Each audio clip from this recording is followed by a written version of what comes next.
আজকে কি দিয়েছো চায়ে? চা অনেক মজা হয়েছে।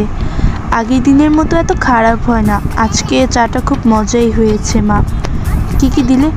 মজা তো প্রতিদিনই হয়, তুই তো ভালোভাবে দেখিসই না। চা ভালো মতো রান্না করে দিই, তাতে হয় না? আবার এখন আমি রান্না করতে বসেছি, এখন গিয়ে আমাকে জ্বালাচ্ছে। এই দুইটা মেয়েকে নিয়ে আর পারি না। পাড়ায় তো আরও মেয়ে আছে, তোদের মতো করে? ফাজিল দুইটা মেয়ে, অসভ্য হচ্ছে দিন দিন। আরে মা দেখো, তোমার ছোট মেয়ে আমার চায়ের গ্লাসটা নিল। মা, আমাকে না দিদি চা দিচ্ছে না। আমি চা খাবো, কিন্তু দিদি দিচ্ছে না। দিদি আমাকে বকা দিচ্ছে বেশি বেশি। মা, এটা কি? ভূত আসলো কোথা থেকে আমাদের ঘরে? মা, আরে কি ভাবছিস? এটা তো আমি, তুই আমাকে দেখে ভয় পাচ্ছিস?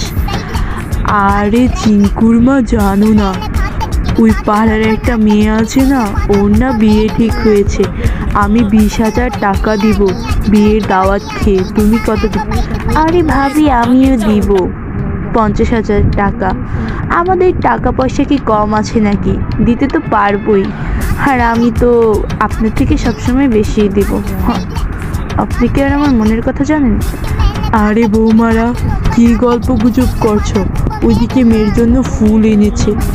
এই জামাই বাড়ি তো এই ফুল যাবেই না। এই হিজড়াদের তো শুনলাম টাকা দিয়েছিস। আমরা তো বেদের মেয়ে, আমাদের 500 টাকা দে না। এমন করছিস কেন? দিয়ে দে আমাদের। আরে আপা, 500 কেন? আপনাদের 20,000 টাকা দিব, আপনারা বসেন শুধু। আর এই যে আমাদের মেয়েকে একটু দেখে যাবেন।